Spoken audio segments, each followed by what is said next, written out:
اور آپ کے علم ہے کہ آج ہم سورۃ الفاتحہ کی تیسری آیت کا مطالعہ کر رہے ہیں۔ مالک یوم الدین، اللہ بدلے کے دن کا مالک ہے۔ ہم نے لفظ مالک پر گفتگو کی اور لفظ دین پر ہماری گفتگو کا آغاز ہوا۔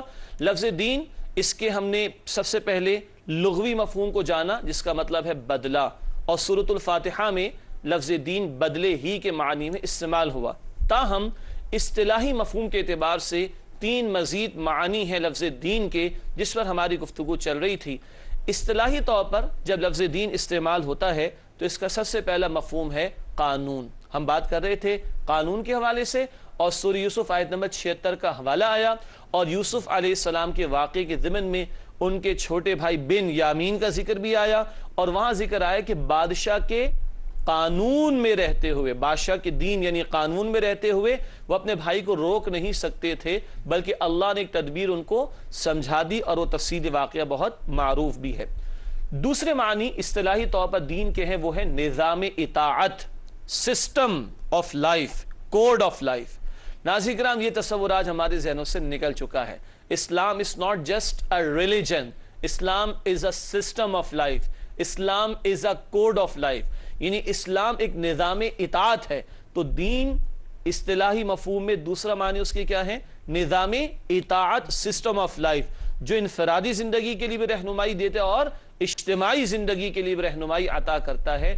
اس معنی میں یہ لفظ استعمال ہوا سورۃ الانفال آیت نمبر 39 میں 39، وَقَاتِلُهُمْ حَتَّى لَا تَكُونَ فِتْنَةٌ وَيَكُونَ الدِّينُ كُلُّهُ لِلَّهِ، اور جنگ کرو ان کے خلاف یہاں تک کہ کوئی فتنہ باقی نہ رہے۔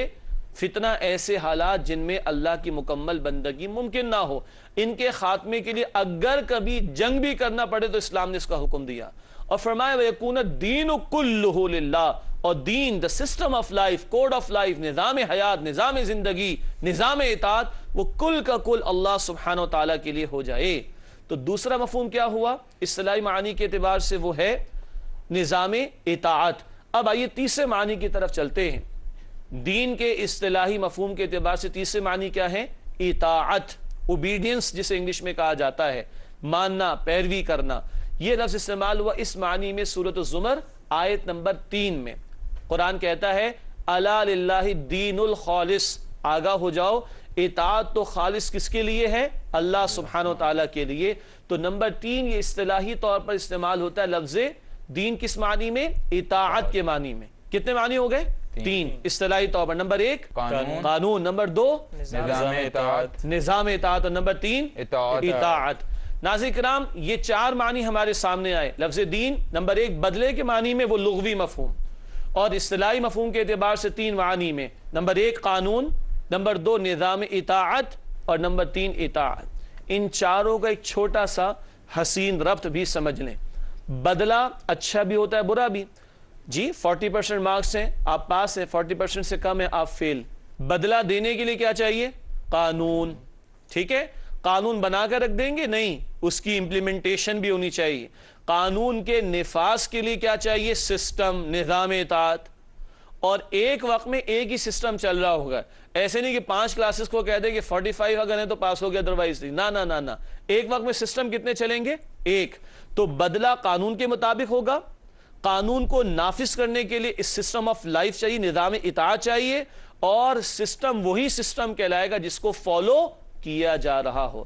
ناظرین نوٹ کیجئے گا، سسٹم ایک وقت میں ایک ہی ہوگا، اور سسٹم وہی سسٹم کہلائے گا جس کو فالو کیا جا رہا ہو۔ اگر آج کسی زمین پر، کسی خطے میں اللہ کا یہ قانون قرآن و سنت کی روشنی میں جو دیا گیا وہ اگر نافذ نہیں ہے تو سسٹم کسی اور کا چل رہا ہے، جبکہ اللہ کہتا ہے کہ سسٹم کس کا چلے گا؟ اللہ سبحانہ وتعالی کا۔ اللہ ہمیں اس کی سمجھ بھی دے اور اس سسٹم آف اللہ کو قائم کرنے کی جد و جہد کرنے کی توفیق بھی عطا فرمائے۔ یہ الحمدللہ دین کے مفہوم پر ہماری بات مکمل ہوئی۔ آئیے بات کو آگے بڑھاتے ہیں، اور اب ہم یہ جاننے کی کوشش کریں گے کہ عقیدہ توحید اور آخرت کا باہمی ربط کیا ہے۔ عقیدہ توحید اور آخرت کا باہمی ربط کیوں؟ ہم نے سمجھا تھا نا کہ اس سورہ مبارکہ الفاتحہ میں ہمارے بنیادی عقائد کا ذکر بھی ہے، توحید کا بیان پچھلی 2 آیات میں آ گیا، آج کی آیت میں آخرت کا بیان۔ ان کا ربط کیا ہے؟ پہلا پوائنٹ، کائنات کا خالق اللہ تعالی ہے۔ دوسرا پوائنٹ، کائنات کی ہر شے کی تخلیق بھی با مقصد ہے، کوئی شے بیکار نہیں اس کائنات میں، ہر شے اللہ تعالیٰ نے بامقصد پیدا کی۔ پھر انسانی فطرت میں نیکی اور بدی کا شعور بھی بامقصد ہے، ہماری فطرت میں گڈ اور بیڈ، نیکی اور بدی کا شعور رکھا ہے نا اللہ تعالیٰ نے۔ جب کوئی ہمارے ساتھ جھوٹ بولتا ہے تو ہمیں اچھا لگتا ہے؟ برا لگتا ہے نا۔ اس کا مطلب ہے کہ فطرت کہتی ہے کہ جھوٹ بولنا بری بات ہے۔ ناظرین کرام، اپنے اوپر جب گزرتی ہے نا تو فطرت سمجھ آتی ہے۔ پھر یہ نیکی بدی کا شعور ہماری فطرت میں بلٹ ان ہے، موجود ہے۔ نمبر 4، دنیا اخلاقی اعتبار سے نامکمل ہے۔ کیا مطلب؟ جھوٹ بولتے ہیں، چھالا پڑتا ہے زبان پر، حالانکہ جھوٹ بولنا غلط بات ہے۔ غیبت کرتے ہیں نا لوگ، بیک بائٹنگ کرتے ہیں، کبھی خون نکلتا ہے کسی کے منہ سے؟ نہیں، حالانکہ قرآن کہتا ہے سورہ حجرات میں آیت نمبر 12 میں، تم اپنے مرے ہوئے بھائی کا گوشت کھا رہے ہو۔ اللہ اکبر۔ لیکن کبھی کسی زبان پر خون نکلتا ہوا دیکھا جب بیک بائٹنگ کی گئی ہو، غیبت کی گئی ہو؟ نہیں۔ دنیا میں مادی قوانین پر عمل کریں گے تو نتیجہ فوراً سامنے آئے گا۔ چوتھے والے سے چھلانگ لگائیں گے تو ٹانگ تو ٹوٹے گی نا، جان بھی جا سکتی ہے۔ زہر کا پیالہ پیئیں گے جان تو جائے گی۔ یہ ہے مادی قانون، فزیکل لا۔ لیکن جھوٹ بولو گے برا ہے، غیبت کرو گے برا ہے، یہ ہے ایک اسپرچول لا، مورل لا۔ اس کے نتائج فوراً سامنے نہیں آتے۔ اس کو ہم نے لکھا کہ دنیا اخلاقی اعتبار سے نامکمل ہے، لہذا 5واں پوائنٹ، نیکی اور بدی کے بدلے کے لیے عالم آخرت ضروری ہے۔ کوئی ایک ایسا عالم ہو کہ سچ کا بھی فائدہ مل جائے، جھوٹ کی بھی سزا مل جائے۔ وہ عالم دنیا میں ممکن نہیں، وہ عالم آخرت میں ممکن ہوگا۔ ناظرین کرام، اللہ خالق، کائنات کی تخلیق بامقصد، ہمارے اندر نیکی بدی کا شعور بھی بامقصد، مگر نتیجے ایسے نظر نہیں آتے۔ جھوٹ بولنے والے کی زبان پر چھالا بھی نہیں پڑتا، جرم کرنے والوں کو سزا بھی نہیں ملتی، قتل کرنے والے چھوڑ دیے جاتے ہیں۔ یہ دنیا اخلاقی اعتبار سے نامکمل ہے، لہذا عالم آخرت ضروری ہے جہاں نیکی اور بدی کا بھرپور بدلہ عطا ہو جائے۔ جی، اب اسی آخرت کے بیان کو مزید ہم جاننے کی کوشش کرتے ہیں چند آیات قرآنی کی روشنی میں۔ آئیے دیکھتے ہیں آیات قرآنی میں آخرت کا ذکر کس کس طور پر آتا ہے۔ یہ سب سے پہلا حوالہ دنیاوی زندگی امتحان کے لیے ہے۔ اس دنیا میں اللہ نے ہمیں امتحان کے لیے بھیجا۔ سورہ الملک آیت نمبر 2 میں ارشاد ہوا، الذی خلق الموت والحیات لیبلوکم ایکم احسن عملا، وہ ذات کے جس نے موت اور زندگی کو پیدا کیا تاکہ تم لوگوں کو آزمائے کہ تم میں کون عمل میں بہتر ہے۔ تو زندگی کاہے کو دی اللہ نے؟ امتحان کے لیے۔ جی، دوسرا حوالہ اس حوالے سے ہمارے سامنے ہے سورہ آل عمران آیت نمبر 185 اعمال کا بدلہ روز قیامت ملے گا۔ اللہ تعالیٰ فرماتے ہیں، کل نفس ذائقۃ الموت وانما توفون اجورکم یوم القیامہ فمن زحزح عن النار وادخل الجنۃ فقد فاز وما الحیاۃ الدنیا الا متاع الغرور۔ یہ ہے سورہ آل عمران آیت نمبر 185۔ اللہ رب العالمین نے فرمایا، ہر شخص کو بالآخر موت کا مزہ چکھنا ہے، اور تم کو تمہارے اعمال کا پورا بدلہ تو قیامت ہی کے دن دیا جائے گا۔ اس دن جو شخص دوزخ کی آگ سے بچا لیا گیا اور جنت میں داخل کیا گیا وہی کامیاب ہوا، اور دنیا کی زندگی تو اس کے سوا کچھ نہیں کہ صرف دھوکے کا سامان ہے۔ یہ عارضی زندگی ہے، اصل زندگی آخرت کی، اور کل وہاں اعمال کا پورا بدلہ عطا ہوگا۔ تیسرا مقام آخرت کے بیان کے ضمن میں قرآن حکیم سے یہ سورۃ المؤمن کی آیت نمبر 16 ہے۔ روز قیامت کل اختیار صرف اللہ کے پاس ہوگا۔ ارشاد ہوا، لمن الملک اليوم للہ الواحد القہار۔ اس روز پوچھا جائے گا، آج بادشاہی کس کی ہے؟ پکارا جائے گا، اللہ واحد قہار کی بادشاہت ہے۔ اور چوتھا حوالہ قرآن حکیم کا یہ تو ہلا دیتا ہے انسان کو کہ روز قیامت کوئی تجارت، دوستی اور باطل سفارش کام نہ آئے گی۔ یہ سورۃ البقرہ آیت نمبر 254 میں رب العالمین کا ارشاد ہے، یا ایھا الذین آمنوا انفقوا مما رزقناکم من قبل ان یأتی یوم لا بیع فیہ ولا خلۃ ولا شفاعہ والکافرون هم الظالمون۔ سورۃ البقرہ آیت نمبر 254۔ اے لوگو جو ایمان لائے ہو، جو کچھ ہم نے تمہیں دے رکھا ہے اس میں سے اللہ کی راہ میں خرچ کرو قبل اس کے کہ قیامت کا دن آ جائے جس میں نہ خرید و فروخت ہوگی، نہ دوستی کام آئے گی، اور نہ باطل کی سفارش چلے گی، اور اس حقیقت سے انکار کرنے والے ہی ظالم ہیں۔ یہ ہے قرآن حکیم کی چند آیات۔ ناظرین کرام، زندگی امتحان کے لیے ہے، اور ہر شخص کو موت آئے گی، کل اعمال کا بدلہ ملے گا، اللہ کا کل اختیار ہوگا، کوئی جھوٹی سفارش، کوئی دوستی، کوئی تجارت اس دن کام نہیں آئے گی۔ آئیے اب چند احادیث مبارکہ میں جہاں آخرت کا ذکر آیا ہے ان مبارک احادیث کا ہم مطالعہ کرتے ہیں۔ سب سے پہلی حدیث نبی اکرم صلی اللہ علیہ وسلم کا یہ فرمان جامع ترمذی میں نقل ہوا ہے، قیامت کے دن کسی شخص کے قدم اللہ رب العزت کے پاس سے اس وقت تک نہیں ہٹ سکیں گے جب تک اس سے 5 باتوں کے بارے میں سوال نہ کر لیا جائے۔ کتنی باتیں؟ 5۔ ناظرین کرام، 5 سوالات آپ کی میری زندگی کے اہم ترین سوالات، جب تک ان کا جواب نہیں دیں گے اللہ کے رسول فرما رہے صلی اللہ علیہ وسلم کوئی اپنی جگہ سے ہٹ نہیں سکے گا۔ آئیے وہ 5 سوالات کیا ہیں دیکھتے ہیں۔ نمبر 1، زندگی کہاں صرف کی؟ نمبر 2، جوانی کہاں خرچ کی؟ جب ساری صلاحیتیں عروج پر ہوتی ہیں، پیک ٹائم ہوتا ہے زندگی کا۔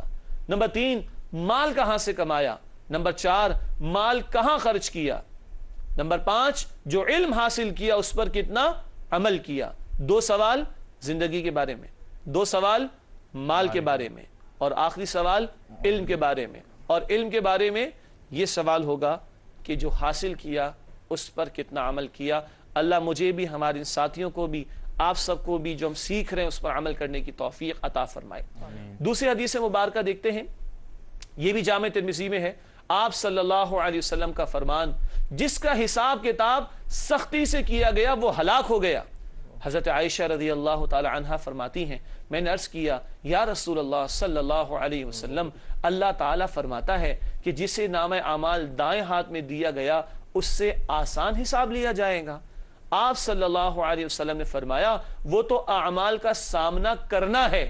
کیا مطلب؟ جن کے دائیں ہاتھ میں دیا جائے گا وہ تو کامیاب ہوں گے، اللہ ہمیں ان میں شامل فرمائے۔ آمین۔ مگر جس کا کھول دیا گیا، اللہ اکبر، اور اللہ نے پوچھنا شروع کر دیا، وہ مارا جائے گا۔ اللہ تعالیٰ اس سے ہماری حفاظت فرمائے۔ آمین۔ تیسری حدیث دیکھتے ہیں، اللہ کے رسول علیہ الصلوۃ والسلام کا فرمان ابو داؤد شریف میں نقل کیا گیا۔ فرمایا 3 مقامات ایسے ہیں کہ کوئی کسی کو یاد نہیں کرے گا۔ نمبر 1، اعمال کے وزن کے وقت، جب تک کہ اسے معلوم نہ ہو جائے کہ اس کا میزان ہلکا ہے یا بھاری ہے۔ نمبر 2، نام اعمال کی تقسیم کے وقت، جب کہا جائے گا آؤ اپنی کتاب نام اعمال پڑھو، جب تک کہ معلوم نہ ہو جائے کہ اس کا نام اعمال کہاں رکھا جائے گا، داہنے ہاتھ میں یا بائیں ہاتھ میں یا پیٹھ پیچھے سے۔ تو یہ دوسرا موقع نام اعمال کی تقسیم کا موقع۔ اور تیسرا، اور پل صراط کے وقت، جب اسے جہنم کی پشت پر رکھا جائے گا، اس الصراط، اس پل صراط سے، اس راستے سے گزرتے ہوئے کوئی کسی کو نہیں پوچھے گا۔ یہ ابو داؤد شریف کی روایت ہے۔ ناظرین کرام، یہ حقیقتیں ہیں جو رسول اللہ صلی اللہ علیہ وسلم نے آخرت کے بارے میں بیان کی ہیں۔ کوئی کسی کو پوچھے گا نہیں، کوئی کسی کے کام نہ آئے گا، ہر ایک نے اپنی جواب دہی کے لیے خود اللہ کے سامنے کھڑا ہونا ہے۔ اللہ وہ مرحلہ ہم سب کے لیے آسان فرمائے اور آج اس کے لیے ہمیں تیاری کرنے کی توفیق عطا فرمائے۔ ناظرین کرام، گفتگو کسی درجے میں آپ کے سامنے رکھ دی گئی ہے، لیکن آئیے ہمارے نوجوان ساتھیوں کی طرف چلتے ہیں کہ کچھ سوالات اگر ان کے ذہنوں میں ہیں تو ان سے معلوم کرتے ہیں۔ جی، پہلا سوال۔ جی، آپ نے سورہ بقرہ کی آیت نمبر 254 کے حوالے سے فرمایا کہ اس دن کوئی بھی باطل سفارش کام نہیں آئے گی، تو اس باطل سفارش سے مراد کیا ہے، اور کیا کوئی بھی سفارش کام نہیں آئے گی؟ ماشاءاللہ، بہت اچھا سوال ہے اور ہمارے عقیدے کا مسئلہ بھی ہے۔ میں نے عرض کیا کہ باطل سفارش کام نہیں آئے گی، اس کا مطلب ہے کہ کوئی سفارش ہوگی جو حق سفارش ہوگی وہ انشاءاللہ کام آئے گی۔ باطل سفارش جیسے مشرکین کہتے تھے نا ہمارے جھوٹے معبود ہمیں چھڑا لیں گے، یہ باطل سفارش ہے۔ اسی طرح ظالمین یہ سوچ کے بیٹھ جائیں ہم کچھ بھی کر لیں ہمارا کچھ بھی نہیں ہوگا، یہ تصور بھی باطل تصور ہے۔ لیکن انبیاء شفاعت کریں گے، اولیاء اللہ شفاعت کریں گے، اللہ کے نیک بندے حفاظ کرام شفاعت کریں گے، حجاج کرام شفاعت کریں گے، یہ تو احادیث سے ثابت ہے۔ اور آیت الکرسی میں کیا آتا ہے؟ من ذا الذی یشفع عندہ الا باذنہ، اللہ کے اذن سے ہوگی وہ شفاعت، حق شفاعت ہوگی۔ اور سب سے بڑھ کر کون کریں گے؟ رسول اللہ صلی اللہ علیہ وسلم۔ اللہ ان کی شفاعت کا مستحق بننے کے لیے آج ہمیں محنت کرنے کی توفیق عطا فرمائے۔ بات واضح؟ جی، آپ کا سوال۔ جی، دین اسلام ایک نظام زندگی ہے، مگر آج ہمارا دین کے بارے میں تصور کچھ اور ہی ہے، اس کے بارے میں آپ ہمیں ہدایت فرمائیے۔ جی بہت اہم سوال ناظرین کرام آیا.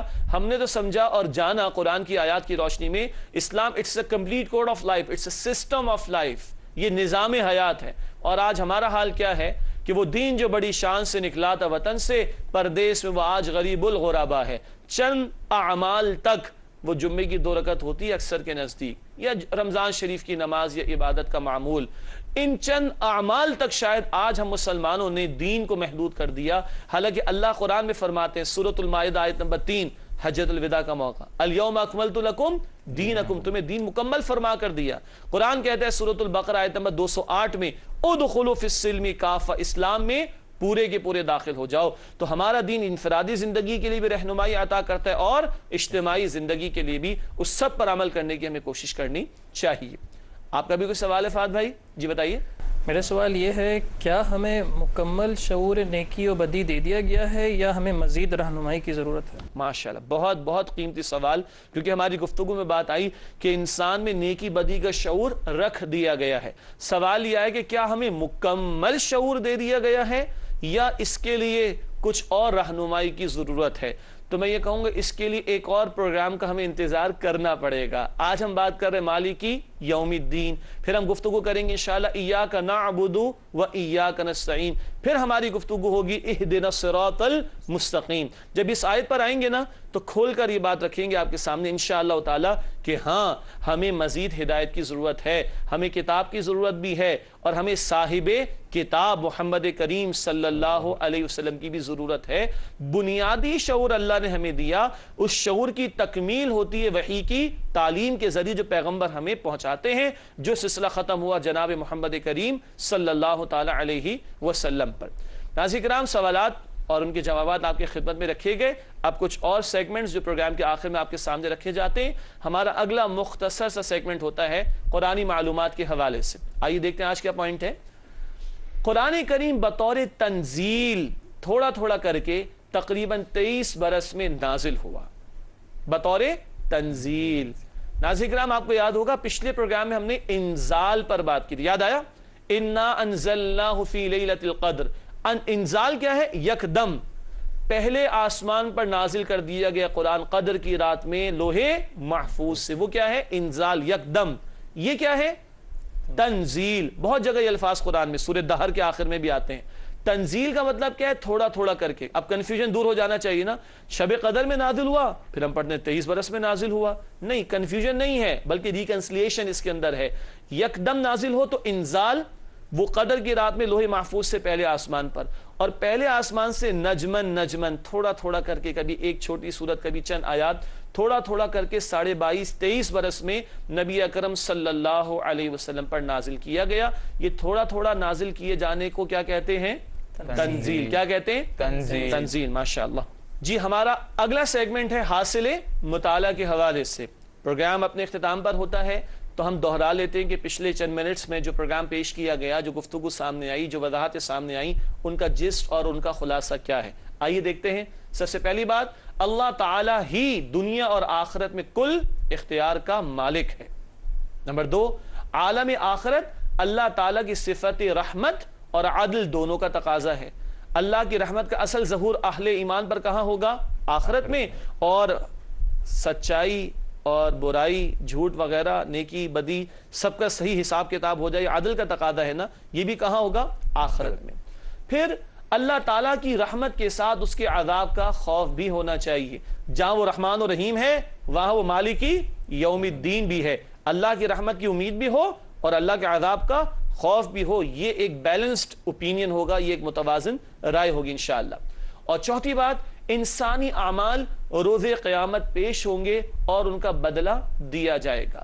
اندھیر نگری نہیں ہے ناظرین کرام. یہ اونٹ پٹانگ قسم کی حرکتیں لوگ کرتے رہیں, یہ ظلم بربادی چلتی رہے, یہ پوری قوم کو بیچ کھایا جائے, لوگوں کو مار دیا جائے, لوگوں کی جانیں تلف کر دی جائیں, لوگوں کے مال کو ہڑپ کر لیا جائے, ظلم و ستم برپا کیا جائے, لوگوں کی حق تلفی کی جائے, اندھیر نگری نہیں ہے. کل اللہ کے سامنے پیشی ہوگی اور اللہ تعالیٰ ان اعمال کے متعلق ہم سے پوچھے گا, حساب کتاب بھی ہوگا. اللہ تعالیٰ ہم سب کے حساب کو آسان فرمائے. اگلا ہمارا سیگمنٹ جائزہ, ویئر ڈو وی اسٹینڈ. اتنا کچھ ہم سمجھ تو لیتے ہیں, سمجھ بھی لیا ہے, آئیے ہم جائزے میں ہم کہاں کھڑے ہیں. نمبر 1, کیا ہم اپنی موت کو یاد رکھتے ہیں؟ ناظرین کرام بہت مشکل سوال لگتا ہے. کیا اس وقت اگر اسرائیل علیہ السلام آپ کو اور مجھے لینے کو آ جائیں ہم جانے کو تیار ہیں؟ اور اگر ہم تیار نہیں تو کیا موت پر ہمارا یقین ہے؟ بہت بڑا سوال نشان. نمبر 2، کیا ہم مرنے کو تیار ہیں؟ نمبر 3، کیا ہمیں جہنم سے ڈر لگتا ہے؟ دنیا کی گرمی سے بچنے کا اہتمام کرتے ہیں، جہنم کی آگ سے بچنے کا کتنا اہتمام کر رہے ہیں؟ نمبر 4، کیا ہم روز قیامت کیے جانے والے سوالات کے جوابات کی تیاری کر رہے ہیں؟ اصل مسئلہ تو وہاں کا ہے نا، زندگی امتحان کے لیے، نتیجہ کل وہاں ملے گا. اور 5واں اور آخری سوال، کیا ہم اللہ تعالیٰ سے آسان حساب کی دعا کرتے ہیں؟ وہی آسان فرما سکتا ہے، ہمارے بس میں تو نہیں ہے. ناظرین کرام، 2 مختصر باتیں. گزشتہ سوال ہم نے آپ کے سامنے جو رکھا اس کا جواب دیکھ لیتے ہیں. ہم نے سوال رکھا تھا قرآن کریم کے رکوعات کی یعنی رکوعوں کی تعداد کتنی ہے، اور وہ تعداد ہے 558. اس میں بھی غلطی ہوتی ہے، 540 بہت مشہور فگر ہے، وہ درست نہیں ہے. قرآن حکیم کے رکوعوں کی تعداد ہے 558.